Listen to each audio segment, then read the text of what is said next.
హైదరాబాద్ సికింద్రాబాద్ నగరాలకు తాగునీరు ఉమ్మడి మెదక్ జిల్లాకు సాగునీరు అందిస్తున్న బాగారెడ్డి సింగూరు ప్రాజెక్ట్ డేంజర్ జోన్లో ఉంది. దశాబ్దాల క్రితం నిర్మితమైన ఈ ప్రాజెక్ట్ మరమ్మతులకు నోచుకోకపోవడంతో డేంజర్ బెల్స్ మోగుతున్నాయి. అక్కడ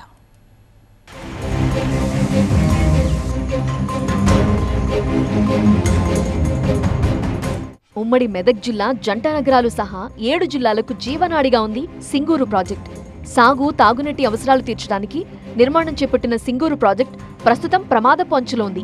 సంగారెడ్డి జిల్లా పుల్కల్ మండలం సింగూరు బాగారెడ్డి ప్రాజెక్టు పేర 1976లో ఈ ప్రాజెక్టు నిర్మాణం ప్రారంభించారు. 1989లో నిర్మాణం పూర్తయింది.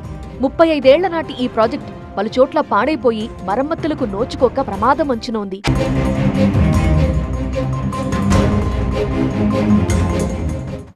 ఎగువ నుండి భారీ వరదొస్తోంది. మరమ్మతులు చేపట్టకపోవడంతో ఈ ప్రాజెక్టు సేఫ్టీపై ఆందోళన నెలకొంది. నీటిపారుదల శాఖ ఉన్నతాధికారులు క్షేత్రస్థాయిలో పరిశీలించారు.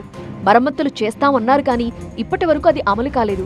మరోవైపు జలాశయానికి తక్షణమే మరమ్మతులు నిర్వహించుకుంటే ఏ క్షణమైనా జలాశయం తెగిపోయి దిగువ ప్రాంతాల్లో భారీ ప్రాణ ఆస్తి నష్టం జరగనుందని ప్రభుత్వం నియమించిన డ్యామ్ సేఫ్టీ రివ్యూ ప్యానెల్ హెచ్చరించింది.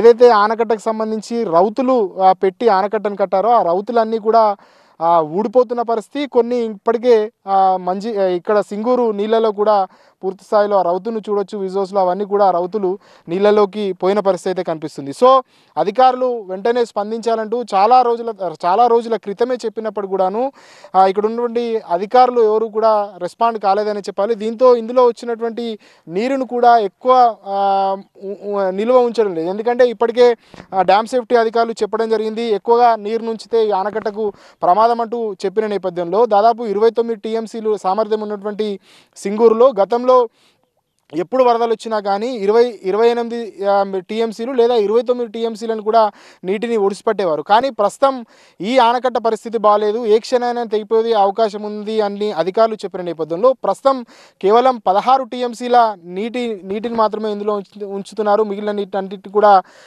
బయటికి పంపిస్తున్న పరిస్థితి. అందుకే సింగూరు ఉగ్రరూపాన్ని మనం చూసాము. ఎందుకంటే అటు ఏడుపాయల వద్ద కూడా ఇదే పరిస్థితి. దాదాపు 2 నెలల వరకు కూడాను అమ్మవారి ఏడుపాయల వనదుర్గ ఆలయం ముందు నుంచి భారీగా ఈ సింగూరు వరద ప్రవాహం కొనసాగిందని చెప్పాలి. ఈ విధంగా చాలా రకాలుగా నీరంతా కూడా వృధాగా ఈసారి కిందికి వెళ్ళిపోయిందని చెప్పాలి. ఎందుకంటే మొన్నటి వరకు కూడాను ఇక్కడ క్రాప్ హాలిడే ప్రకటించారు.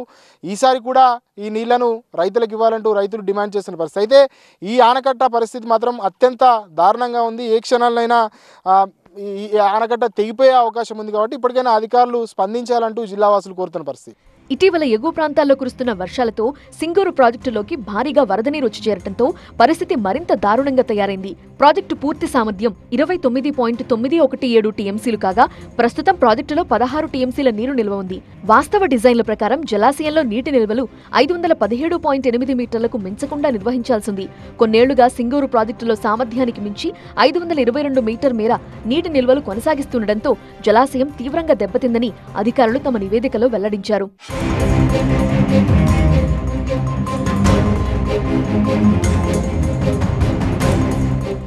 గోదావరి నది సబ్ బేసిన్ 4 పరిధిలో తీవ్ర కరువు పీడిత ప్రాంతాలకు సాగునీటిని సరఫరా చేసే మేజర్ ప్రాజెక్ట్ సింగూరుకు విపత్తు సంభవిస్తే ప్రాణ ఆస్తి నష్టంతో పాటు రాష్ట్ర ఆర్థిక వ్యవస్థపై తీవ్ర దుష్ప్రభావం చూపుతుందని ప్యానెల్ తెలిపింది. 2016, 2019, 2024, 2025 జలాశయానికి తనిఖీలు చేసిన స్పిల్వే, ఎర్త్ డ్యామ్, గ్యాలరీలకు తక్షణమే మరమ్మతులు నిర్వహించాలని నివేదికలు ఇవ్వగా ఇప్పటి వరకు చేయలేదని ప్యానెల్ తేల్చింది. ప్రాజెక్టుకు తక్షణమే మరమ్మతులు చేయకుంటే ఏ క్షణమైనా కట్ట తెగే ప్రమాదం ఉందని డ్యామ్ సేఫ్టీ రివ్యూ ప్యానెల్ ఆందోళన వ్యక్తం చేయడంతో స్థానికుల్లో ఆందోళన నెలకొంది. ఈ సంవత్సరం కూడా 16 టీఎంసీల వాటర్ ఆపేనుండే, కానీ ఈరోజు ఆ కట్ట ఏదైతే ఉందో ప్రమాదటపు అంచుల్లో ఉంది. తక్షణమే ప్రభుత్వం స్పందించి దాన్ని రిపేర్ చేయాలి. ఇమ్మీడియట్లీగా రిపేర్ చేసి ఏదైతే గతంలో ఇచ్చేటటువంటి వాటర్ అందులో నుంచి దాదాపుగా 6 టీఎంసీ వాటర్ హైదరాబాదు, 7 టీఎంసీల వాటర్ మిషన్ భగీరథ నీళ్ళకి ఇచ్చేటటువంటి పరిస్థితి ఉండే. దాని నిర్మాణం చేపట్టి ఆల్టర్నేట్గా జనాలకు ఇబ్బంది కలగకుండా ఖచ్చితంగా తాగే నీరు కావచ్చు, వాడుకునే నీరు ఏదైతే ఉందో దాన్ని కూడా ప్రభుత్వం చొరవ తీసుకోవాలంట అని చెప్పేసి డిమాండ్ చేస్తూ ఉన్నాం. ఎటువంటి భేషజాలకు పోకుండా రాష్ట్ర ప్రభుత్వము ఆ కట్టను తక్షణమే రిపేర్ చేసి ఇటు రైతులను అటు హైదరాబాద్ వాసులను ఆదుకోవాలంట అని చెప్పేసి డిమాండ్ చేస్తూ ఉన్నాం. మరి ఇంత భారీ వర్షాలు ఎప్పుడు ఇంతకుముందు సంభవించలేవు. మరి ఈసారి బాగానే వర్షాలు పడ్డాయి. కాకపోతే ఎప్పుడు నిండుకుండలా ఉండే ప్రాజెక్టులో మన నీటి సామర్థ్యత తగ్గించి ఉంచిర్రు. ఇది రాబోయే రోజుల్లో మరి పంటలకు కానీ త్రాగునీటికి కానీ ఏమన్నా ఇబ్బంది అవుతుందేమని ఒక రకమైన బాధ కలుగుతున్నది. సాధ్యమైనంత త్వరగా మరమ్మతులు చేపట్టాలని ఎన్డీఎస్ఏ సూచించింది. డ్యాంని రిపేర్ చేయకుండా ఇలానే వదిలేస్తే కట్టకు గండిపడే అవకాశం ఉందని ఆందోళన వ్యక్తం చేస్తున్నారు. ఇదే జరిగితే ప్రాజెక్టు కింది గ్రామాల్లో తీవ్ర ప్రాణ ఆస్తి నష్టం వాటిల్లుతుందని స్థానికులు ఆందోళన వ్యక్తం చేస్తున్నారు. జలాశయం భద్రతని పరీక్షిస్తూ మరమ్మతులు తక్షణమే చేపట్టాలని ప్రజలు డిమాండ్ చేస్తున్నారు.